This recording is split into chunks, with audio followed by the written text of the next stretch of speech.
El día de hoy vamos a discutir un tema fundamental para nosotros y se titula Embolia pulmonar y su seguimiento en pacientes con infección por SARS-CoV-2, COVID-19. La agenda propuesta para la revisión del día de hoy consiste en revisar las generalidades de la epidemiología, en lo que reviste la importancia de este tema. Por supuesto, entender la patogénesis que ha marcado un hito histórico en el desarrollo de la embolia pulmonar en este grupo de pacientes. Cómo vamos a manejar la profilaxis antitrombótica en estos pacientes y, por supuesto, finalizaremos con el tratamiento. En relación a la epidemiología, establecer con certeza la incidencia de los eventos tromboembólicos en pacientes hospitalizados con infección por SARS-CoV-2, COVID-19. Las estimaciones exactas oscilan entre el 4.8 y el 85%. Esto, por supuesto, diverge de acuerdo a diferentes factores. El primero es si estas estadísticas se desarrollan en pacientes hospitalizados en unidad de cuidados intensivos o en sala general. Si estos eventos se han desarrollado sintomáticos o ha sido parte de un tamizaje general.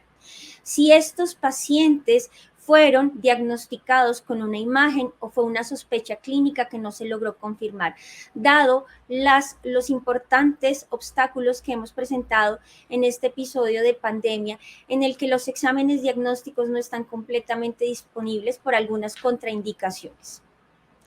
Tenemos entonces que en este grupo de pacientes los eventos tromboembólicos han aumentado considerablemente en relación a controles históricos en pacientes con infecciones similares.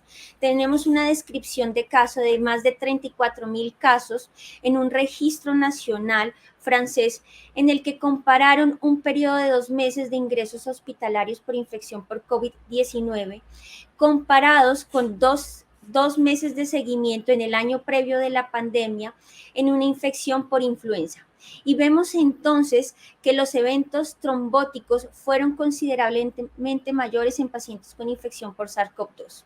En relación a eventos trombóticos venosos profundos de 4.9 y eventos de embolia pulmonar de 3.4, significativamente mayor a los pacientes con un control de influenza, en el que vemos tasas tan bajas como del 1 al 0.9%. Esto condiciona un aumento protrombótico elevado en estos pacientes. Si comparamos otras causas de ingresos hospitalarios en unidad de cuidados intensivos, en donde conocemos que esto confiere mayor gravedad de la enfermedad y mayor severidad de la enfermedad, indicando entonces mayor número de días de hospitalización general, vemos que comparando los pacientes con COVID-19 en la unidad de cuidados intensivos, la incidencia fue mayor de hasta alrededor del 20% en comparación con otras causas que condicionan la misma gravedad de enfermedad aguda de estos pacientes. Tenemos entonces que si esto es mayor en pacientes en hospitalización general en unidad de cuidados intensivos, nos preguntamos si este mismo porcentaje sigue siendo mayor en pacientes con SDRA o síndrome de dificultad respiratoria aguda. ¿Y por qué esto? Porque sabemos que el SDRA es una condición de gravedad en estos pacientes como la primera causa de mortalidad en pacientes con COVID-19. Y no siendo diferente esto, vemos que las tasas de eventos trombóticos en pacientes con SDRA y COVID-19 son alrededor del 11%, comparado con los eventos tromboembólicos, especialmente embolia pulmonar en SDRA por otras causas. En conclusión, tenemos que los eventos tromboembólicos venosos profundos de extremidades y la embolia pulmonar sigue siendo considerablemente mayor en estos pacientes. De tal forma que concluimos que esto confiere mayor severidad de la enfermedad, especialmente en pacientes que reciben ventilación mecánica. Y lo podemos observar en esta gráfica en el que realizaron un seguimiento de las tasas acumuladas de eventos trombóticos arteriales y venosos y sus complicaciones relacionadas. Entonces tenemos que una incidencia mayor de alrededor del 31% de eventos trombóticos, de los cuales el 81% se relacionaron con embolia pulmonar. Y vemos que todas aquellas condiciones protrombóticas que podrían amplificar este proceso, tales como dispositivos endovenosos, catéteres centrales, dispositivos que utilizamos en la unidad de cuidados intensivos de soporte dialítico, aumentan el riesgo de eventos trombóticos arteriales y venosos. Vemos entonces en esta gráfica que el 77% de todos los eventos trombóticos venosos se asociaron con un catéter o dispositivo, denotando entonces en estos pacientes el riesgo protrombótico elevado. Vemos que tenemos una tasa acumulada de eventos tromboembólicos del 21%, y estos eventos tromboembólicos se desarrollan con mayor frecuencia en las primeras horas del inicio de la hospitalización. Vemos entonces que el 50% de estos eventos tromboembólicos se desarrollaron en las primeras 24 horas del ingreso hospitalario, lo cual debe alarmarnos en la realización de un tratamiento oportuno, en la identificación oportuna de estos pacientes. Por lo tanto, nos preguntamos si este riesgo protrombótico elevado en la hospitalización, en sala general y cuidado intensivo se traduce a un riesgo protrombótico elevado al egreso del paciente, que es una preocupación para nosotros latente cuando le damos egreso a nuestros pacientes. Y esto nos propone la primera pregunta, es si deberíamos o no dejarles a estos pacientes una profilaxis antitrombótica prolongada. Ante esto tenemos varias publicaciones que nos han demostrado, en comparación en pacientes con COVID-19 y otras patologías médicas agudas que condicionan un ingreso hospitalario con días de hospitalización semejante, vemos que la tasa de eventos tromboembólicos al egreso es de alrededor de 4.8 eventos por 1000 egresos hospitalarios. Esto determina una razón de probabilidades de alrededor de 1.6. Si comparamos esto con un control de pacientes hospitalizados con una patología aguda, vemos que la tasa de eventos protrombóticos al egreso es de alrededor de 3.1 por 1000 descargas. Esto implica que el aumento protrombótico al egreso de los pacientes no es significativamente mayor frente a otras condiciones, de tal forma que podemos concluir con estos registros que no existe un mayor aumento del riesgo protrombótico al egreso de los pacientes. Sin embargo, en esta pregunta aún no tenemos estudios aleatorizados que nos hayan confirmado con mayor certeza o con mayor robustez epidemiológica si requerimos o no dejar profilaxis antitrombótica extendida. En relación a la fisiopatología, debe justificar todo este aumento del riesgo protrombótico que vemos en estos pacientes. Entonces, hemos determinado que existen dos condiciones patogénicas en este subgrupo de pacientes. El primero es una activación del sistema de coagulación condicionada en comunicación directa con el sistema inmunológico, lo que conocimos como trombosis in situ. Nos indica entonces un aumento de la coagulación que puede estar o no mediada por el proceso séptico actual. Y el segundo mecanismo fisiopatológico fundamental es la migración de los eventos trombóticos en las extremidades, por lo cual concluimos que existe una activación acelerada o no controlada del sistema de coagulación. Esto traduce dos escenarios: una trombosis in situ mediada por todo el sistema inflamatorio, en el que hemos logrado determinar que la activación de un componente fisiopatológico de citoquinas, especialmente de la interleuquina 6, que logra una activación simultánea y concomitante del sistema de coagulación con la expresión del factor tisular y una activación directa del endotelio vascular. Se ha establecido en estudios histopatológicos que la microtrombosis capilar encontrada en estos pacientes condiciona un aumento del espacio muerto, lo cual no está en relación con el mecanismo fisiopatológico concomitante del shunt que encontramos en los pacientes con neumonía severa por COVID-19.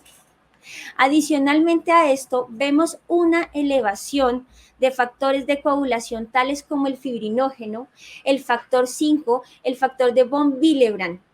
Y un mecanismo fisiopatológico encontrado especialmente en estos pacientes son las trampas extracelulares de neutrófilos, que consisten en un conglomerado patogénico de citoquinas inflamatorias, de componentes de ADN, de ARN, de proteínas que condicionan una red capilar de protección contra esta invasión viral.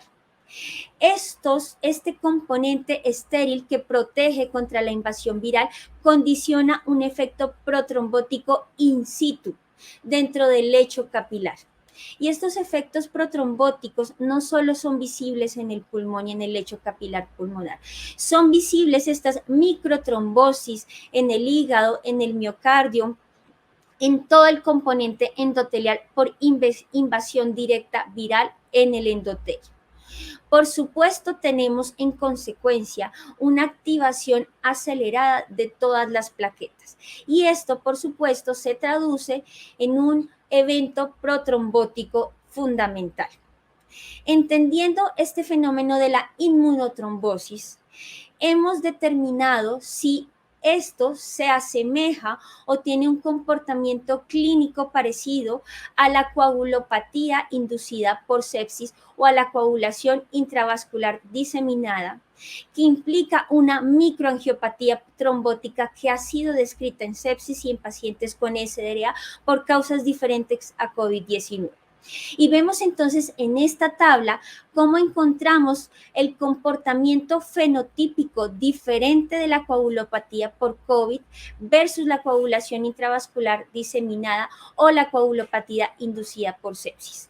Y vemos entonces que el factor predominante en estas dos condiciones fenotípicamente diferentes es la elevación considerable del dímero D. Y se ha descrito que en todos los pacientes con infección por COVID-19 que son hospitalizados, el 77% de estos tienen elevación del dímero D. Y en algunos estudios descriptivos de cortes de pacientes se ha determinado que una elevación del dímero D mayor a 2.500 nanogramos por mililitro traduce un riesgo protrombótico de hasta 17 veces de desarrollar un evento tromboembólico venoso. Y una elevación mayor del 50% en el seguimiento del dímero D en pacientes hospitalizados se relaciona con 4 veces la probabilidad mayor de desarrollar un evento tromboembólico en los pacientes hospitalizados. Denotando esta elevación del dímero D como un componente acelerado de la fibrinolisis en consecuencia de un evento trombótico activo, tenemos que esto es una condición simultánea para estas dos patologías. Sin embargo, vemos que el comportamiento de los factores de coagulación es absolutamente diferente en estas condiciones. Vemos que en la coagulopatía por COVID-19 hay una elevación de fibrinógeno, de trombina, de factor 7 de coagulación y de factor 5 de coagulación, que son componentes claves en la activación del sistema de coagulación que no comparten las otras condiciones como la coagulación intravascular diseminada, en la que sabemos que hay un consumo acelerado de estos factores de coagulación que condiciona la coagulopatía microangiopática. Y esta no es la única diferencia fisiopatológica de los eventos protrombóticos en la infección por COVID-19. Existen sorprendentemente comportamientos hemodinámicos diferentes en la embolia pulmonar de los pacientes con COVID-19. Sabemos entonces que en la fisiopatología del desarrollo de los eventos tromboembólicos pulmonares venosos existe un aumento de la resistencia vascular pulmonar secundaria a la alta carga trombótica que se desarrolle en el endotelio capilar pulmonar. Esto, por supuesto, debe generar un aumento en la poscarga del ventrículo derecho. Pero paradójicamente, en las descripciones de los pacientes bajo ventilación mecánica que desarrollan una embolia pulmonar, esta resistencia vascular pulmonar no se encuentra aumentada. Y esto es otro de los factores diferentes en la fisiopatología del desarrollo de la embolia pulmonar en los pacientes con COVID-19. Y es que al parecer tenemos un desequilibrio vasodilatador y obliterante de los vasos pulmonares que no se presenta en la embolia pulmonar en otros pacientes bajo ventilación mecánica. Y esto lo hemos visto reflejado en las mediciones de sangre venosa mixta, en el que vemos que hay una discordancia entre el shunt pulmonar y el espacio muerto. Y esto fue descrito en la serie de casos iniciales en los pacientes en cuidados intensivos, en el que observábamos una divergencia no explicada en pacientes con hipoxemia severa, pero con distensibilidad pulmonar conservada. No explicada entonces por el componente neumónico de los pacientes con infección por COVID-19. Pero esta explicación sí estaba dada por el espacio muerto. Por supuesto, por áreas que estaban ventiladas, pero no estaban perfundidas. Y entonces en esto denotamos el tercer componente fenotípico patogénico diferente a la infección por COVID-19, en el que hay un desequilibrio obliterante y vasodilatador en estos pacientes, en el que la resistencia vascular pulmonar no se encuentra aumentada. Y esto probablemente esté explicado por una pérdida de la vasoconstricción hipóxica que se debería presentar en la patogénesis usual de cualquier evento trombótico pulmonar. Por lo tanto, hemos entendido todos estos factores fisiopatológicos que difieren en la infección por COVID-19 de los otros eventos tromboembólicos pulmonares de otras condiciones. Si nosotros estudiamos cuál ha sido la incidencia de los eventos trombóticos en la unidad de cuidados intensivos, hemos logrado determinar que a pesar de recibir una tromboprofilaxis farmacológica adecuada iniciada de forma temprana, estos pacientes, especialmente los pacientes en unidad de cuidados intensivos que tienen mayor gravedad de esta enfermedad, siguen presentando tasas considerablemente altas de eventos trombóticos, no relacionados con la protección que le confiere la tromboprofilaxis.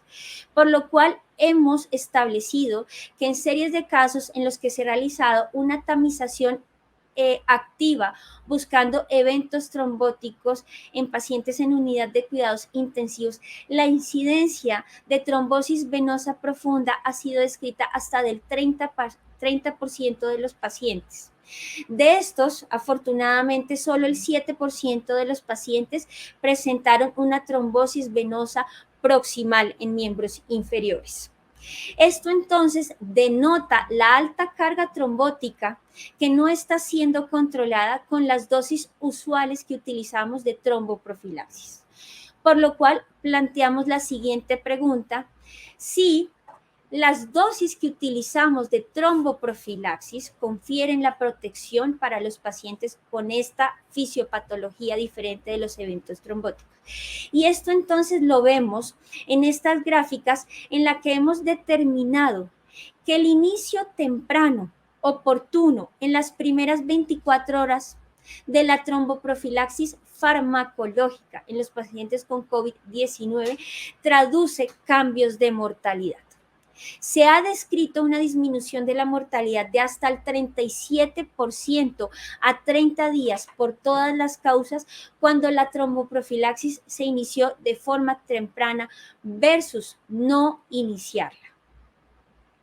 Por lo cual nos preguntamos si deberíamos utilizar dosis altas de tromboprofilaxis, dosis intermedias de tromboprofilaxis o las dosis usuales de tromboprofilaxis, en las que ya hemos visto a través de este soporte epidemiológico que siguen presentando tasas relativamente altas de eventos trombóticos. Vemos entonces este artículo recientemente publicado en Chest, en las que se estudió 530 pacientes en los que fueron establecidos dosis bajas de tromboprofilaxis definidas como las dosis usuales de tromboprofilaxis, enoxaparina 40 miligramos al día, versus dosis altas en dos subgrupos que son dosis intermedias determinadas por 1 miligramo por kilo de anticoagulación al día versus 1 miligramo por kilo cada 12 horas.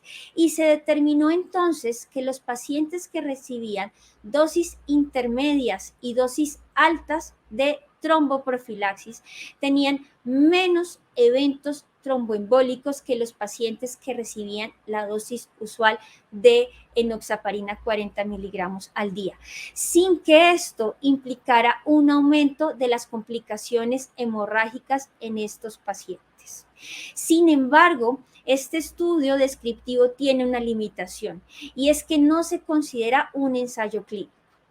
Entonces, si nos remontamos a los ensayos clínicos aleatorizados que han sido publicados, tenemos este publicado en JAMA, en el que buscó establecer si las dosis intermedias versus las dosis estándar modificaban desenlaces compuestos tales como números de eventos tromboembólicos arteriales y venosos, eventos trombóticos en pacientes que se encontraban bajo oxigenación con membrana extracorpórea y mortalidad como un desenlace compuesto, y establecieron en los resultados en más de 2.000 pacientes aleatorizados que no hubo diferencias estadísticamente significativas en el desenlace, que incluso era compuesto en eventos trombóticos y mortalidad. Por lo cual concluimos que existe una divergencia en los resultados descriptivos de los pacientes y en los ensayos clínicos aleatorizados que deberían corroborar o soportar estos hallazgos de estas series de casos.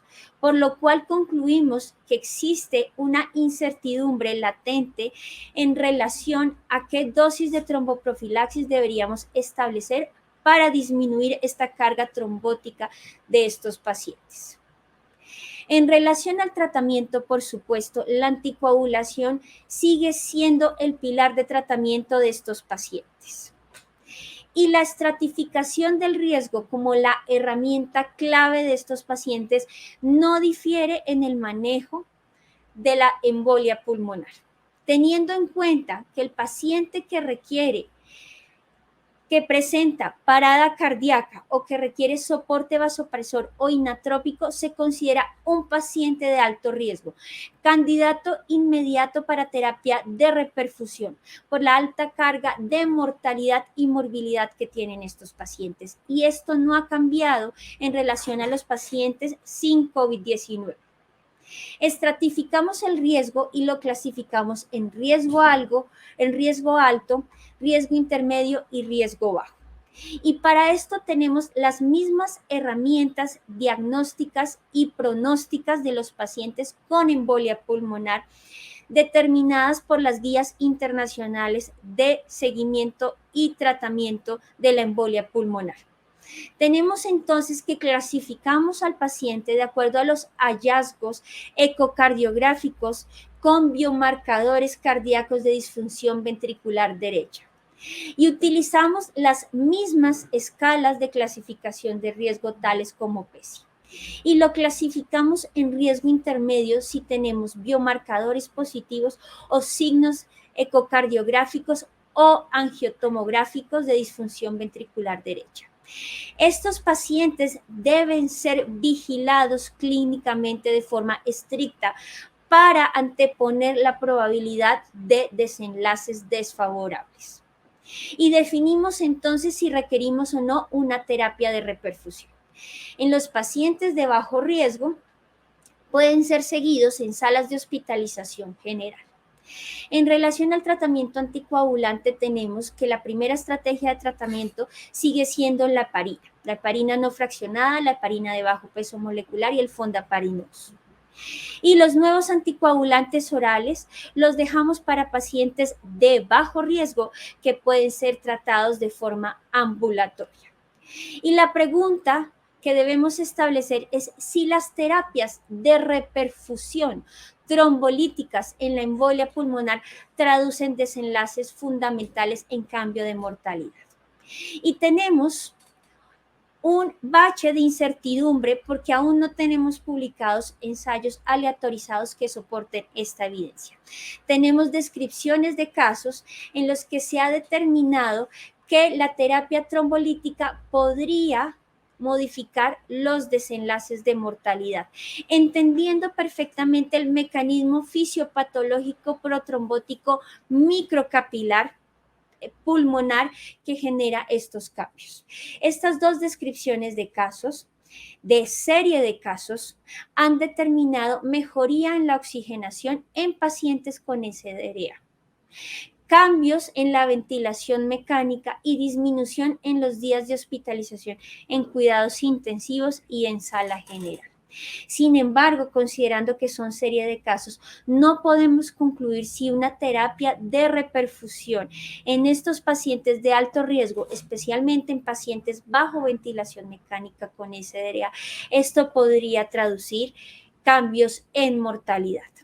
Por lo cual concluimos que necesitamos estudios aleatorizados que confirmen la evidencia disponible en estos pacientes.